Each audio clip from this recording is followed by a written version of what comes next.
Oke, balik lagi bersama gue Melki. Sekarang di sebelah gue udah ada Om Bernard. Gimana kabarnya Om? Alhamdulillah baik, sehat. Wih, mantap nih. Beliau ini adalah kawan lama gue. Jadi ceritanya kita mau sharing-sharing aja di sini Om. Oke. Nah, kira-kira gimana Om? Kan sekarang lagi di Indonesia ini kan masih COVID-19 nih. Efeknya ke Om tuh seperti apa Om?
Ya sama seperti yang lain ya.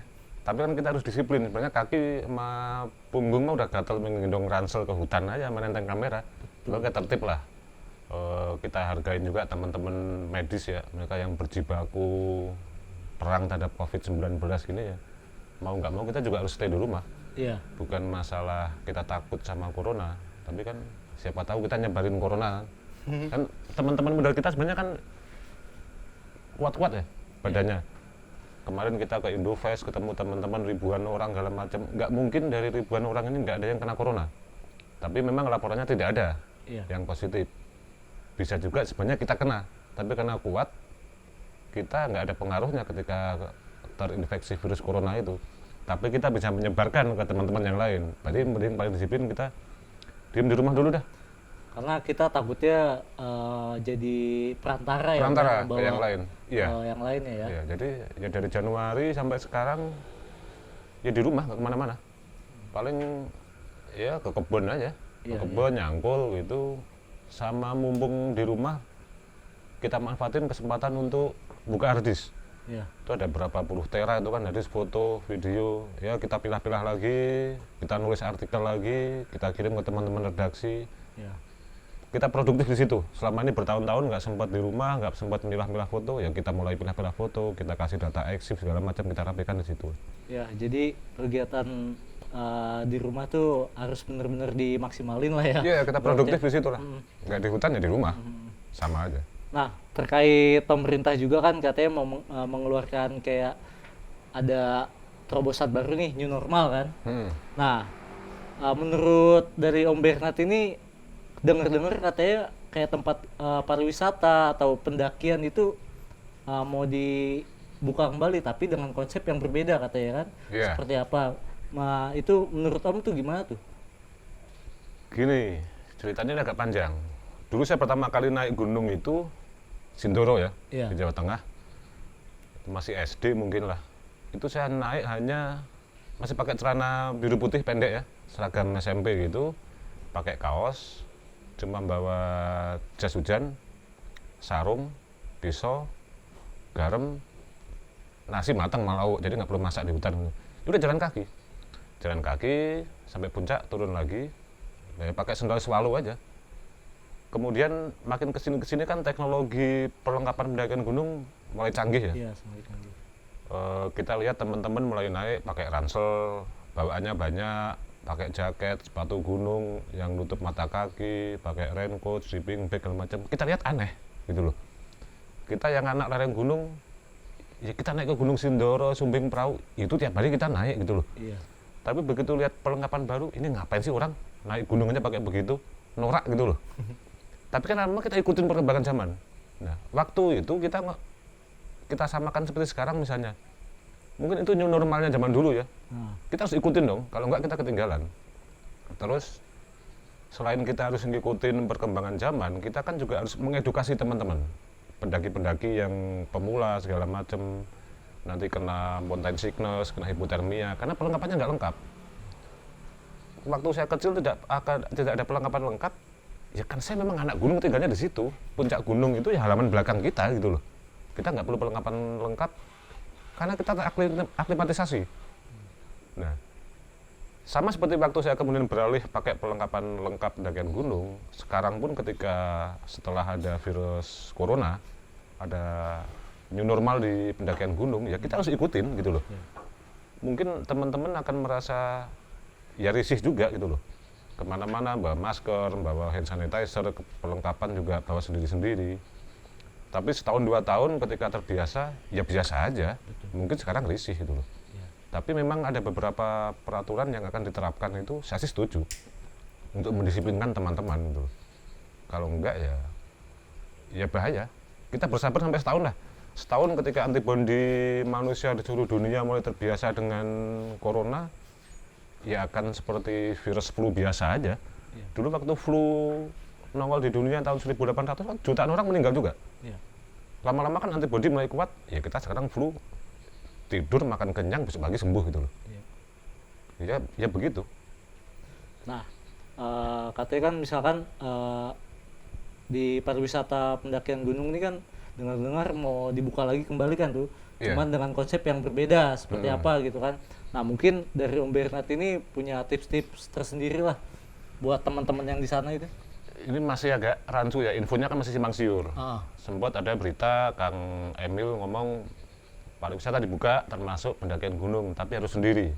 Iya. Kemudian dia banyak dibully kan sama anak-anak jejaring sosial. Sebenarnya prinsipnya begini, memang mendaki gunung harus sendiri. Versi Kang Emil itu adalah, saya sempat ngobrol dengan teman-teman di Balai Taman Nasional ya, teman-teman KSDAE, teman-teman FMI, juga ABGI. Mereka sudah mengusulkan beberapa protokol kesehatan di dunia pendakian gunung. Jadi bukan terus kita naik sendiri itu nggak boleh. Standar internasional naik gunung minimal 3 orang. Kita daftar tetap akan 3 orang atau lebih ya. Kemudian melakukan perjalanan dari rumah, ya juga 3 orang. Tapi protokol kesehatan kita ikutin. Naik motor berarti kita sendiri. Ketika naik mobil, ya sudah. Isinya 50% dari jumlah bangku yang ada di mobil. Jaga jarak, physical distancing, kita tetap pakai masker ya ketika di jalan gitu. Kita ketemu orang, misalnya dengan sangat terpaksa kita bersentuhan atau bersalaman, ya habis itu kita cuci tangan. Pakai sabun atau pakai hand sanitizer gitu ya.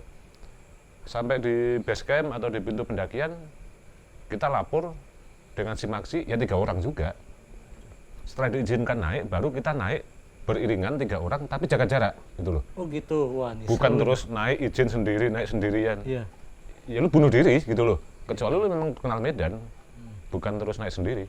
Tetap jaga jarak. Jadi berarti begitu. Termasuk perlengkapan pendakian gunung, itu juga kita sebaiknya menyiapkan sendiri dalam satu ransel, tidak tukar-menukar. Termasuk tenda, paling aman tenda juga kita sendiri. Alat masak, alat makan sendiri. Nah, masker yang kita masih tanda tanya. Saya pribadi sih nggak setuju. Karena kita mendaki gunung aja udah ngap-ngapan lah ya. Tapi kan kalau misalkan kita berjalannya terpisah walaupun jarak seperti 10 meter istilahnya jaraknya gitu kan. Mungkin tanpa masker pun masih bisa mungkin ya. Iya, konsepnya gini. Coba deh naik turun tangga apartemen gitu ya, yang 20 lantai, 2 kali pakai masker. Kira-kira gimana? Pasti Ngap nggak? banget Iya kan, lah. nah gini. Jadi ketika kita naik gunung berombongan, kita jaga jarak minimal 10 meter lah ya, 10-15 meter kan masih kelihatan di hutan ya, kecuali kabut. Virus corona itu menyebar lewat droplet ya, cairan masuk ke hidung, mulut atau mata. Kalau kita sengaja meludah paling jarak jauh paling berapa sih kita ngeludahin orang gitu? Nyampe nggak 5 meter? Ya kan nggak nyampe kan? Iya. Jadi paling aman kita jaga jarak 10-15 meter. Ketika kita jarak 10-15 meter, kelihatannya nggak perlu kita pakai masker juga deh. Yang penting protokol kesehatannya kita terapkan. Iya. Ketika kita di pos misalnya, di pos pemberhentian, kita Contohnya simulasi ke Gede Pangrango ya, sampai Panyancangan kita istirahat.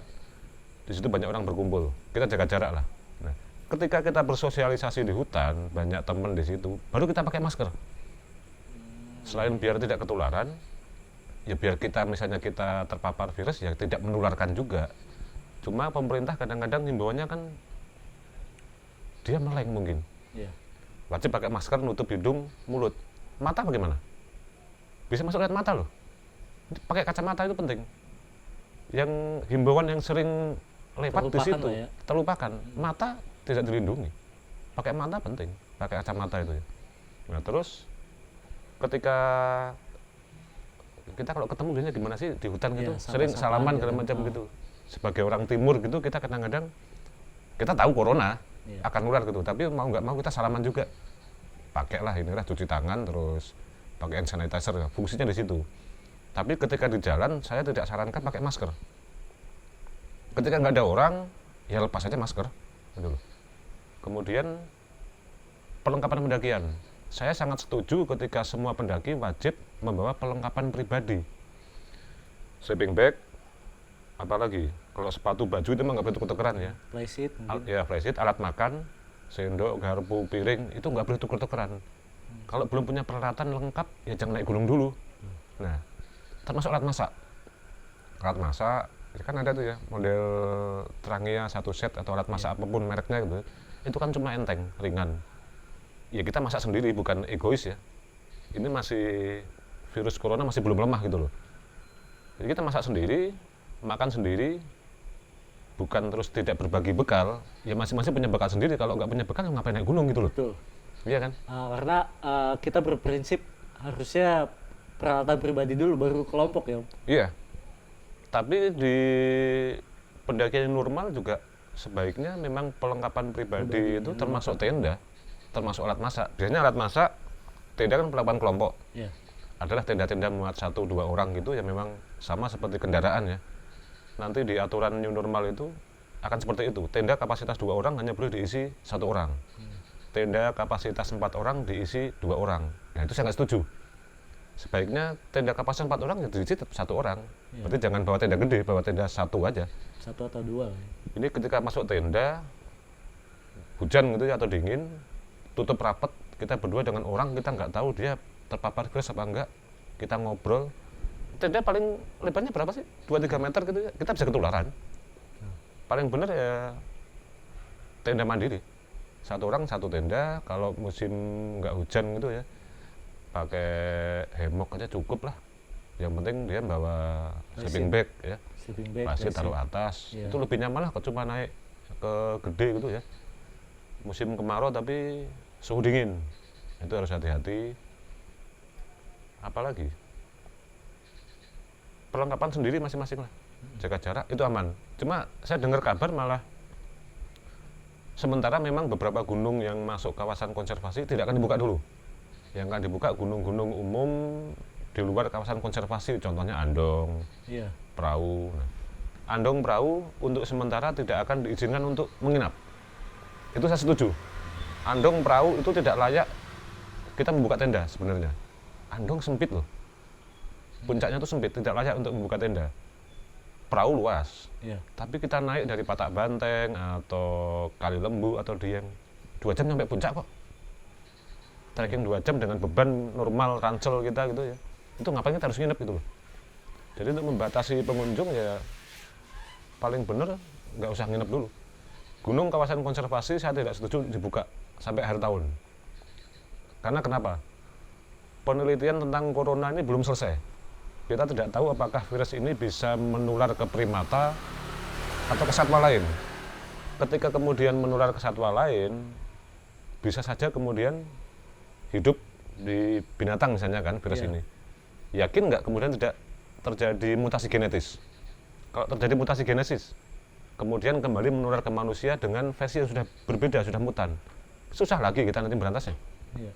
Contoh kasus HIV, itu kan dari King Kong dulu kan.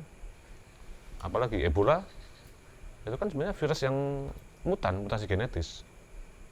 Nah, kalau saya yakin teman-teman pendaki gunung nanti akan mengikuti protokol kesehatan yang baru di dunia pendakian gunung.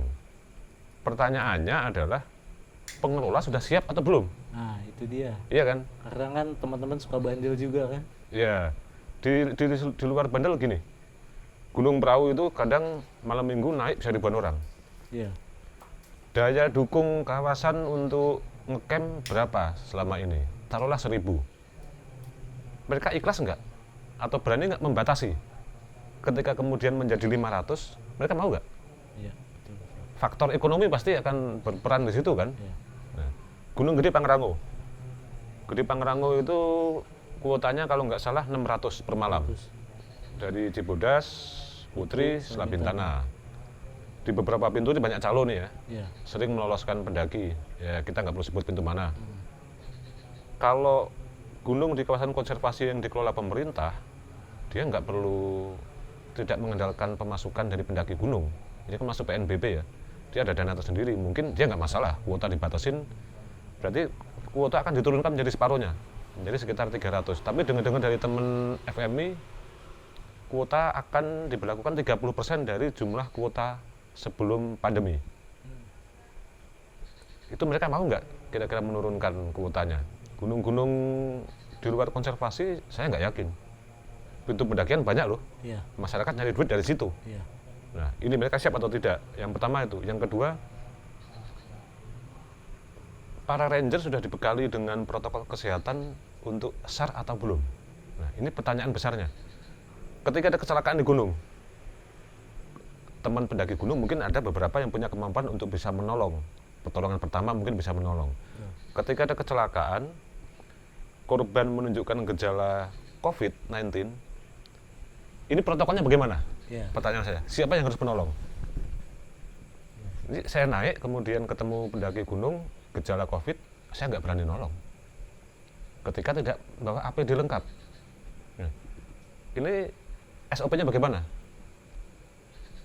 Ini sudah didiskusikan belum dengan teman-teman para pengelola gunung? APD mereka lengkap atau tidak? Iya. Ya kan, misalnya ranger, kita harus turun dulu yang lapor ada kecelakaan gini. Ada gejala COVID. Butuh berapa lama waktu kita turun ke bawah? Taruhlah kita dari Kandang Badak. Oke, kita sprint 3 jam. Mereka naik lagi bisa 4-5 jam. Nah, kondisi ini bagaimana? Mereka sudah siap apa belum? Pertanyaan besarnya di sini. Kalau di teman-teman pendaki sendiri nggak tertib, di bentuk pendakian, udah suruh pulang balik kanan selesai. Betul. Ketika ini lolos, tidak ada gejala COVID, sudah ada keterangan sehat dan lain-lain, tapi kemudian di atas Terjadi ada sesuatu. insiden. Ya, insiden. Nah, ini protokol kesehatan untuk para ranger bagaimana? Materi besarnya ini yang nggak tahu sudah dibahas di teman-teman pengelola atau belum. Gitu. Iya.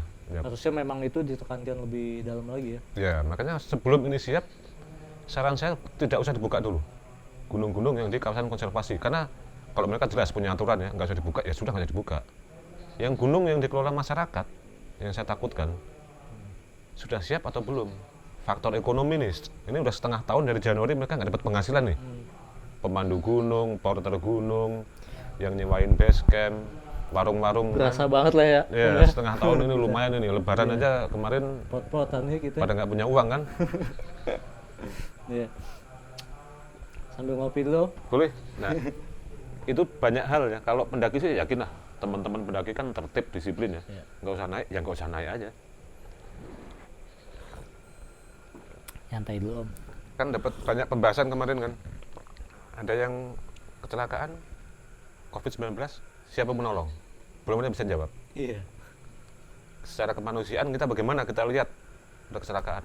Nah ini, sebelum regulasi ini siap, terus infrastruktur untuk pendakian new normal siap, sebaiknya memang tidak usah naik gunung dulu.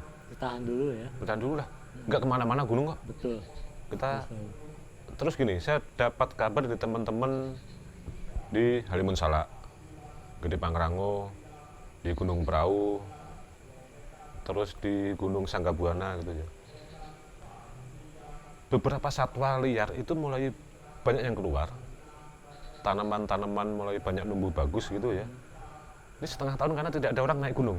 Ya kalau kita ngomong kasar aja sekali, tidak ada yang merusak gunung. Iya. Ya sekali-kali kita kasih kesempatan mereka untuk berbiak. Ini owa Jawa mulai banyak gitu ya. Halimun Salak kemarin dengar kabar orang Jawa mulai banyak yang menetas. Cuma ya ini, top predatornya, macan kumbang banyak. Dia yang biasanya tidak pernah mau melewati jalur yang sering dilewatin manusia, ini mulai lewat. Macan kumbang di Gede Pangrango, Halimun Salak. Oh, mereka mulai berani beraktivitas lah ya? Iya, celakanya nih, ketika mulai dibuka musim pendakian, awal, kita bentrok bagaimana nih? Tapi terus gini juga, babi hutan, terus kera ekor panjang, ini kan perusuh nih. Papandayan paling sering kan kita diganggu sama babi hutan nih. Sebutnya masih teman-teman tuh Bagas ya. Kera ekor panjang di Rinjani, di mana-mana kan sering ngerampok makanan. Itu karena kesalahan kita manusia, sering memberi mereka makanan. Nah, mumpung setengah tahun ini mereka sudah tidak terbiasa dikasih makanan oleh manusia dan mereka sudah mulai bisa mencari makan sendiri di hutan, tolong ketika naik lagi jangan pernah dibiasakan kita memberi makan ke satwa liar. Itu secara etika konservasi salah. Salah ya? Iya, itu kita melanggar etika konservasi. Tidak boleh memberi makan satwa liar, itu nggak boleh. Kasihan mereka, tergantung dengan manusia, tidak bisa nyari makanan. Nah, setengah tahun ini mereka mulai mencari makan sendiri di hutan. Nah, itu tolong nanti jangan dilakukan lagi memberi makan ke mereka itu. Ada yang tidak sengaja memang, mereka sering nyolong, masuk, merusak tenda segala macam. Nah, tolong simpan makanan, pakai plastik yang kedap udara, jadi tidak ada bau segala macam. Ini untuk mencegah kemungkinan penularan virus ke binatang juga. Masuk ke binatang repot lagi nanti, mutasi genetis. Gitu. Nah, saya tertarik banget nih masalah tentang konservasi dan binatang-binatang. Nah, Om Bernard ini salah satu fotografer dunia Kehidupan liar. Kehidupan liar. Wildlife ya. Nah, itu biasanya tuh huntingnya kemana aja itu? Nggak satu tempat tertentu kah? Atau misalkan ke Gunung Gede Pangrango itu sampai berapa bulan, atau ke Irian Jaya, Kalimantan, itu biasanya nyari momennya itu seperti apa, Om? Kalau saya sekarang kan tergantung pesanan ya, cowok bayaran kan saya. Oh, siapa gitu. yang mau bayar kan ada pesanan nih, motret misalnya Owa Jawa di Gunung Gede Pangrango, ya sudah di kawasan itu kita bisa berhari-hari, berminggu-minggu atau berbulan-bulan. Sumatera nyari harimau Sumatera ya bisa beberapa bulan nyusurin hutan. Karena kan beda dengan motret model misalnya, bisa kita arahkan gitu ya, kita suruh ngapain, suruh telanjang pun juga mau gitu kan, dibayar gitu kan. Motret binatang itu tidak bisa kita direct, suka-suka dia, kita ngikutin dia kan. Terus kita harus mengumpulkan literatur dulu, kita harus ngerti ilmu biologi. Contohnya satwa langka apa namanya, Garuda Pancasila itu apa itu? Elang Jawa, Lesatus bartelsi itu. Kita harus pelajari dulu sebelum ke hutan. Dia biasa bersarang di pohon apa?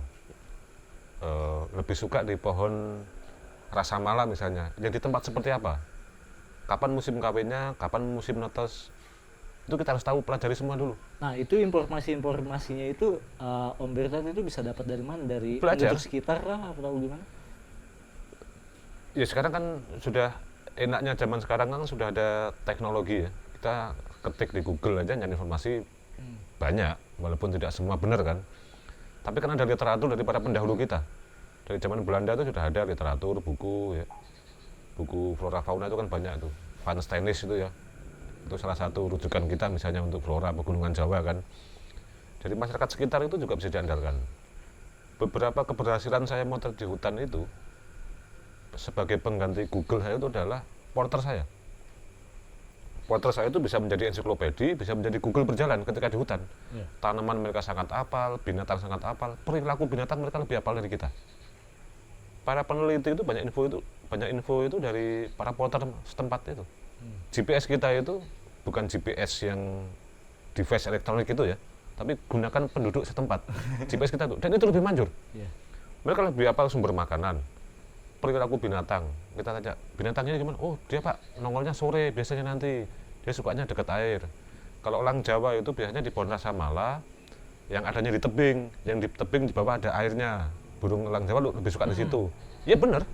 Berarti Om Bernard nih diem aja itu di pohon sampai berhari-hari atau gimana tuh? Enggak diem lah, karena kita enggak berhari-harinya gini. Kita sudah tahu perilaku satwa yang akan kita cari. Dia kapan mencari makan, kapan pulang, ya kita cegat di situ saja. Paling beberapa hari lagi kita datang lagi, kita bikin rumah pohon pakai kamuflase gitu kan, ya kita ikutin perkembangannya. Dari dia netes, kemudian induknya pergi nyari makan, disuapin, numbuh bulu, terbang. Kita cari lagi, kemudian dia bikin sarang, mulai dewasa. Kalau kupu itu dari telur kupu. Terus nah, ulet bulu misalnya, kita ikutin. Nah sekarang ulet bulu kalau nurun di atas permukaan daun apa di bawah permukaan daun? Ulet bulu. Di bawah. Di bawah. Yakin? Yakin. Salah. Salah. Di mana? Di atas berarti. Enggak, ulet nggak bertelur, yang bertelur kupu.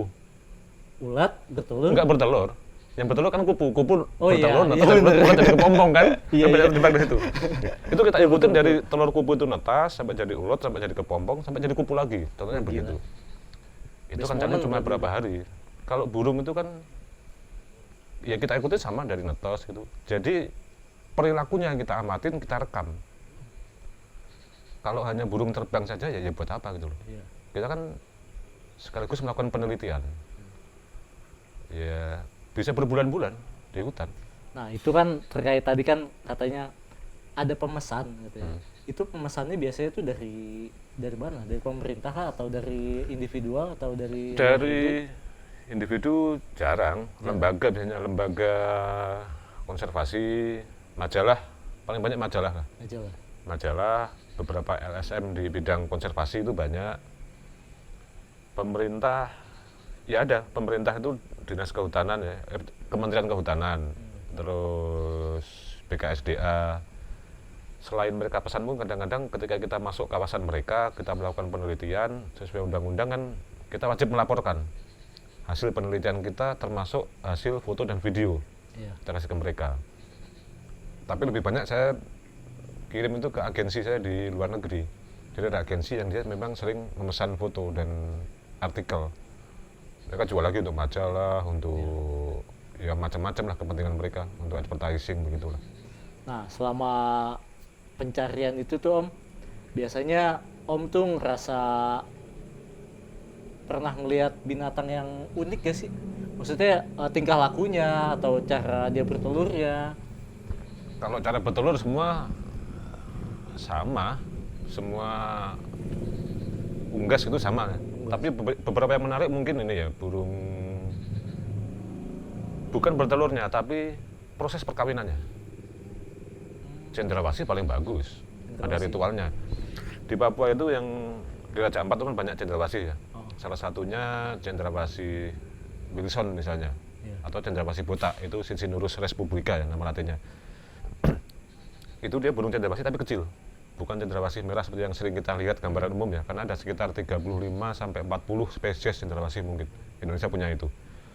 Cendrawasih botak itu dia lebih suka dasar hutan. Kalau dia mau kawin, biasanya di akhir tahun, November, Desember, sampai Januari lah musim kawinnya itu. Dia membersihkan dasar hutan. Dasar hutan itu kan biasanya pasti banyak daun numpuk kan, jadi humus gitu kan. Dia bikin kalangan gitu ya, arena bisa diameter 2-3 meter. Itu diputeri sama dia, dibersihkan semua daunnya benar-benar bersih, tinggal tanah doang. Gitu. Ya. Itu bisa waktu 1-2 jam lah. Setelah bersih, dia berkicau. Bisa dia sendiri, bisa beberapa pejantan membersihkan. Pejantan semua nih yang membersihkan daun ini ya. Berkicau manggil betina.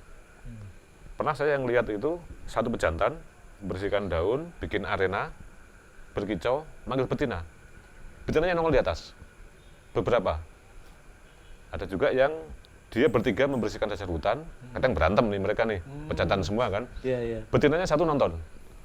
Setelah bersih, dia nari.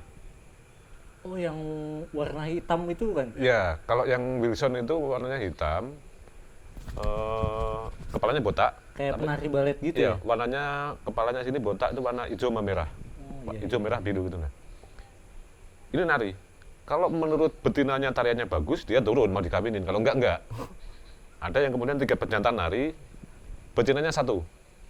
Iya. Dia milih nih mana yang tariannya paling bagus. Wih, geblek Milih. dong. Kalau enggak nih pejantan 1, betina 3, nanti berebut gitu loh. Tapi lebih banyak si pejantan yang akan merayu betinanya. Tariannya jelek tinggal. Ini makanya betina ini sombong-sombong di sana kan. Tapi memang warna paling bagus itu pejantan. warnanya bagus, tariannya bagus, itu menarik perhatian betina. Betina cendrawasih warnanya kusem. Begini kecil, kusem, nggak menarik sama sekali. Iya. Ya itu, di Papua seperti itu. Nah, kalau cendrawasih itu di Indonesia ini kita punya ada beberapa jenis sih. Apa cuma di Indonesia aja kah yang punya cendrawasih itu? Catatan tim Leman, yaitu fotografer dari National Geographic, dia yang terakhir mendokumentasikan secara lengkap itu kalau nggak salah sekitar 35 sampai 40 spesies. Di Papua paling banyak. Di Halmahera itu ada sekitar 3 spesies. Di Kepulauan Aru itu ada cendrawasih merah. Di Papua sama Papua Nugini. Itu kan satu pulau sebenarnya, kan cuma dibagi 2 negara aja kan. Papua Nugini itu ada, Pegunungan Foja. Saya dengar info di Australia ada beberapa spesies. Tapi paling banyak di Indonesia. Selain Indonesia, Papua Nugini, Australia tidak ada yang punya. Beberapa negara punya tapi di kebun binatang, bukan memang Berarti asli Indonesia di situ. tuh kayak banget ya Iya. flora dan faunanya. Nah, selama ini tuh Om, uh, Om Bernard tuh punya pengalaman tersendiri gak sih yang misalkan Om Bernard nih selama penerusan hutan kah atau naik gunung tuh paling-paling yang nggak bisa dilupain tuh pengalaman waktu di mana Om? Beda-beda sebenarnya ya. Hmm. Beda karakter hutan, beda wilayah, beda agroklimat, ya pengalamannya akan beda. Di Sumatera dengan di Papua, sama di Jawa, ya kan beda. Kalau di gunung-gunung di Jawa itu kan sudah nggak ada makanan ya. Tapi penuh dengan mitos, legenda dan mistik kan. Wah itu di mana-mana nggak boleh ini. Terus setannya banyak kalau di Jawa itu kan. Setan, mau setan beneran, mau setan mitos gitu kan. Itu kan banyak cerita. Menariknya di situ kalau gunung di Jawa. Kearifan lokalnya yang menarik. Naik gunung harus ada ritual dulu, kadang-kadang harus motong ini dulu. Kalau di Sumatera itu saya paling tenang. Naik gunung Sumatera walaupun ganas medannya gitu ya. Makanan berlimpah. Kebetulan saya non muslim ya. Jadi ke hutan ya bawa jebakan, ikan banyak, rusa banyak. Kalau rusa sekarang memang udah nggak boleh diburu ya. Jumlahnya udah menyusut. Babi hutan banyak. Jadi makanan berlimpah ketika di Sumatera. Pernah saya di Bukit Barisan Selatan misalnya. Minum dulu aja Om, Boleh minum ngerokok, ya? nyantai, nyantai. Ngerokok Om. Sambil ngerokok Om. Bukit 30. Bukit 30. Itu ada suku Talang Mama. Saya masuk hutan, lapor dulu dong ke kepala desa, saya buat tembakau, buat oleh-oleh gitu, tembakau sama menyan. Kemudian saya lapor, saya mau ke sini. Nggak boleh. Bapak boleh ke situ, tapi tolong lihat saya punya air terjun. Nginep di situ dulu semalam. Oh, disuruh dipaksa. Suruh situ dulu, dia mau pamer nih, mau pamer. Terus saya bawain anak buah 2 buat poter sama penunjuk jalan. Ya sudah seneng dong. Mereka bawain kita tas segala macam dibawa mereka. Mereka dibawain beras sama bulurah nih. Karena ternyata kepala desanya itu nggak ngerokok. Iya. Jadi oleh-oleh tadi saya kasih itu tembakau, kemenyan segala macam disita sama bulurah, dia yang ngerokok. Jadi bulurah akhirnya ngasih bekal tuh banyak tuh. Beli tembakau saya cuma 100.000. Tapi kemudian diantar ke hutan, ada air terjunnya, kita ngecamp di situ. Semua dimasakin sama porter yang diperintah sama nyonya lurah tadi itu kan. Ikan dikasih, daging dibawain. Ikannya banyak. Ikan udang berlimpah di situ. Oh, di kali situ. Iya. Kita berangkat udah jam 3 lah. Sebelum jam 3 gitu ya. Nyampe maghrib, nggak sempat lihat hutan. Tapi malam turun ke kali, udang banyak, ya kita tanggepin buat makan, masak gitu ya. Nggak lama itu bunyi, buk, buk gitu.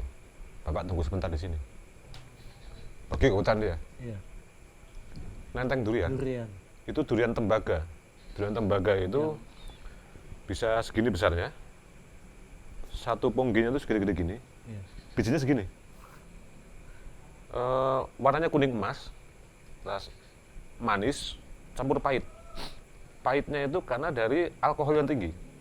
Di Jakarta saya beli bisa 300-400 ribu. Iya. Ternyata di sekeliling saya itu sekitar 3-4 hektar itu ribuan pohon durian. Dan mau makan sekenyangnya nggak usah bayar. Nah, pas saya pulang di pasar ini durian dijual 10 ribu. Durian tembaga? Durian tembaga seperti Jakarta 300-400 ribu. Nah, selain durian ternyata pete. Pete banyak. Pete banyak, di situ habitatnya harimau ya. Kemudian kita pindah ke Sungai Gangsal. Itu ikan berlimpah, makanan berlimpah di situ. Orang pikir saya ke hutan sebulan kurus gitu ya, makanan susah gitu. Oh enggak. Di hutan Sumatera saya pasti pesta. Daging berlimpah, ikan berlimpah, pucuk pakis, makanan, daun-daunan yang bisa dimakan banyak. Sumatera. Kalau di Jawa, apa yang bisa kita makan? Udah nggak ada. Masuk, ya masih banyak binatang, rata-rata gunung yang sudah jadi kawasan taman nasional secara undang-undang konservasi nggak bisa kita bunuh. Dan kita harus taat peraturan kan. Itu hutan paling banyak makanan Sumatera. Kalau Papua itu keindahannya ya, binatang-binatangnya. Yang paling beda mungkin ketika saya ke Gunung Banuawuhu. Gunung Banuawuhu itu Gunung Mahigitang ya. Ya jangan diharapkan ketika kita ke Gunung Banuawuhu bawa ransel lengkap, sleeping bag, tenda, sama sekali nggak apa-apa. Gunung itu gunung api, tapi adanya di dalam laut. Jadi kita mau ke Gunung Banuawuhu bukan bawa perlengkapan pendakian gunung, tapi perlengkapan selam. Iya. Oh itu lagi masa ekspedisi kah atau ada pen yang? Beberapa kali ke sana. Pertama itu karena memang Bupati Sangihe ya, itu adanya di perbatasan Filipina Indonesia, Sulawesi Utara. Dari Manado kita naik pesawat kira-kira 1 jam ke Pulau Sangihe, dari situ kita naik kapal nelayan lagi 3 jam. Ya memang kita lagi membantu untuk promosi pariwisata. Yang kedua, ketiga kali lagi baru kita benar-benar turun untuk lihat gunung apinya itu. Yaitu kita ada 2 kalau nggak salah, gunung api di bawah laut. Gitu. Gunung api bawah laut yang bisa dikunjungin di seluruh dunia jarang, kelihatannya tidak ada 10. Indonesia punya 2, yang paling sering dikunjungi ya Banuawuhu itu. Berarti Om diving lah situ? Iya, makanya ketika kita ngomong mau naik gunung, ya mana Banuawuhu. Tapi perlengkapan kita selam gitu ya, kalau yang nggak tahu aneh aja. Ya, tapi memang gunungnya di bawah laut.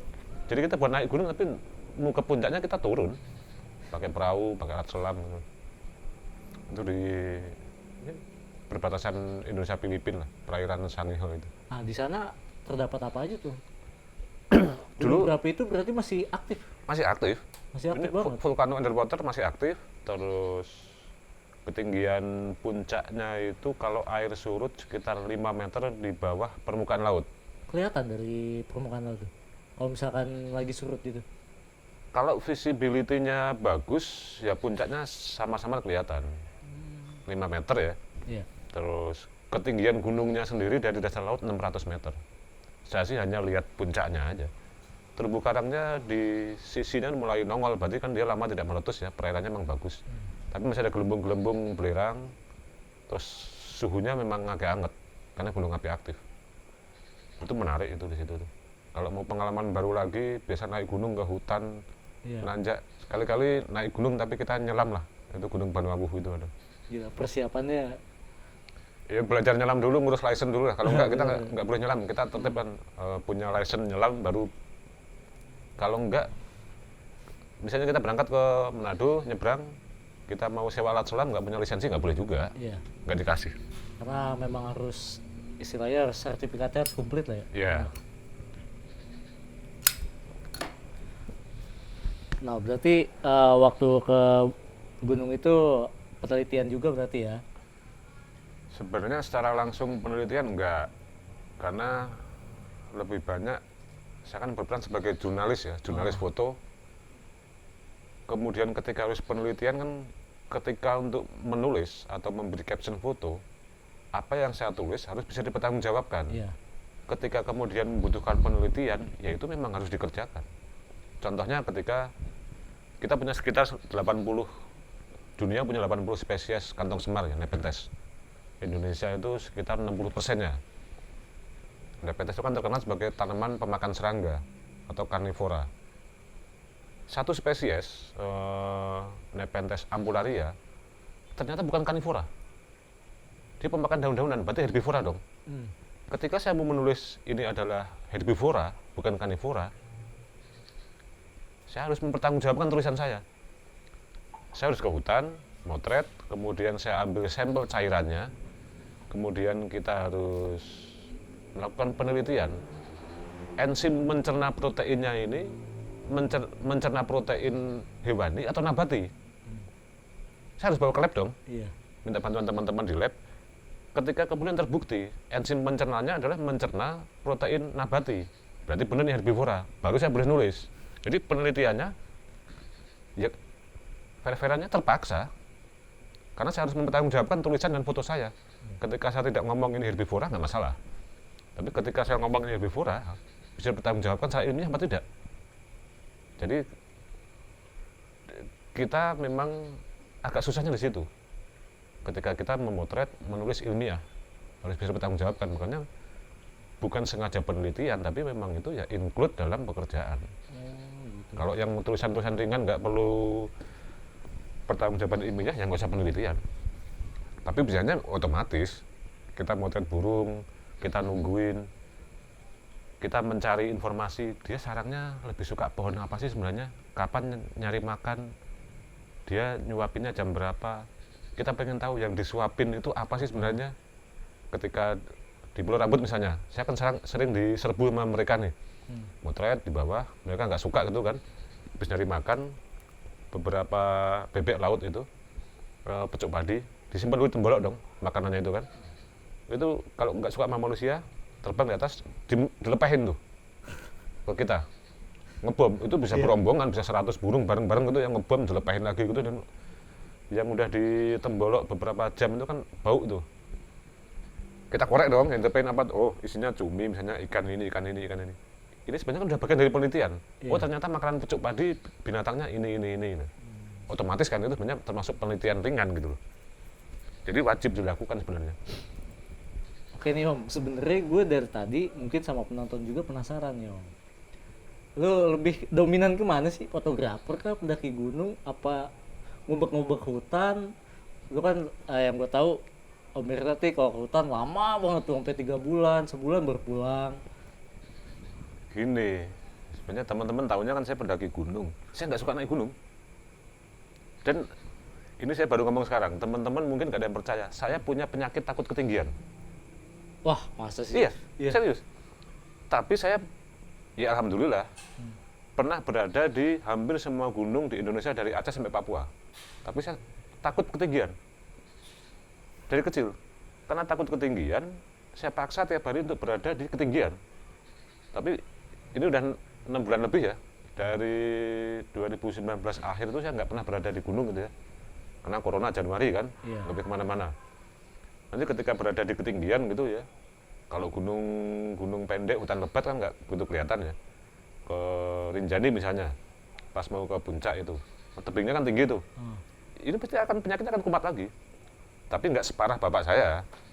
Ya paling mungkin harus berhenti sebentar, aklimatisasi atau jangan lihat ke bawah gitu. Makanya saya kemudian untuk ngilanginya terjun dari pesawat, dari pakai para layang, sering berada di tempat tinggi. Cara mengatasi takut Jadi ketinggian. sebenarnya saya bukan pendaki gunung. Ketika kemudian saya berada hampir di seluruh puncak gunung di Indonesia, karena terpaksa. Karena saya motret, objeknya ada di puncak gunung. Ya mau nggak mau saya harus ke situ, tuntutan peran kan. Saya bukan pendaki gunung profesional sebenarnya. Ya bisa disebut profesional karena saya lama hidup dari mendaki gunung, menjadi guide. Bukan guide para pendaki gunung, tapi guide fotografer dan para peneliti. Oh, jadi dulu sempat jadi guide. Dulu jadi guide para peneliti. Dia tertarik mungkin dari situ ya. Ya dari situ. Di luar itu saya menulis, motret untuk beberapa majalah dan agensi. Sebenarnya dapat duitnya dari situ. Makanya ketika anak-anak nanya tiap hari naik gunung nggak pulang-pulang, duit dari mana? Ya saya dari naik gunung itu dapat duit gitu loh. Bukan dari naik gunung, dari motretnya. Nah biasanya Om sendiri punya web buat kali teman-teman mau baca tentang tulisan Om. Webnya apa Om? Dulu saya udah bikin website ya. Di situ saya pakai buat tulisan-tulisan saya yang pernah dimuat di beberapa majalah. Saya taruh di situ. Termasuk saya jualan foto. wildlifeindonesia.com. Tapi dihack orang dan ketika alamat itu mau kita pakai lagi dia minta bayaran sangat mahal, beberapa puluh juta. Ya mending lu tutup aja deh. Nanti bikin sendiri lagi aja. Tapi sementara ada blognya lah, nama blognya lupa, nanti saya infoin aja di. Boleh di share ke kita biar kita kasih info kan ke teman-teman. Kali teman-teman, karena dari pengalamannya Om Bernard ini saya pun cukup banyak apa sih edukasinya lah tentang cara hidup di hutan, aklimatasinya seperti apa, persiapan kita mau mendaki gunung seperti apa. Nah, balik lagi ke yang new normal itu, istilahnya kita kalau mau melakukan pendakian itu minimal peralatan pribadi kita itu harus benar-benar dimatengin dulu ya, Om. Iya. Basic-basic pun harus dipelajarin lagi. Mungkin kita tutup dulu sampai sini. Dari Om Bernard ada pesan-pesan tersendiri buat teman-teman? Ya terkait ini yang lagi jadi banyak pembahasan kan pendakian new normal ya. Pesan saya tertib. Udah itu satu kata aja, tertib. Ikutin aturan yang ada dari pemerintah, jangan pernah dilanggar. Ketika tidak terpaksa, ya jangan naik gunung dulu lah. Situasi seperti begini, ketika gunung sudah dibuka dengan penerapan sistem pendakian normal, ya kita ikutin aturan yang ada. Betul. Jangan sampai, oke lah kita kecelakaan segala macam, kita yang mati selesai gitu loh. Jangan sampai kita mencelakakan orang lain, itu yang nggak benar gitu. Kalau lu naik gunung lu mati sendiri, bodo amat lah, lu sendiri gitu loh. Itu aja nyusahin yang nolong segala macam kan. Iya. Makanya paling benar tertib itu aja, simpel aja. Oke, cukup sekian dan terima kasih. Terima kasih banyak Oke. Om Bernard. Kapan-kapan harus di sini lagi. Kapan-kapan ikut saya ke hutan berarti ya. Wah, siap. Nanti kita atur waktunya. Kalau misalkan teman-teman bersedia juga, nanti kita ikutin Om Bernard. Oh kalau nggak mau saya nggak mau lagi di sini nanti. Anting di hutan, oke? Oke, cukup sekian. Terima kasih. Wassalamualaikum warahmatullahi wabarakatuh.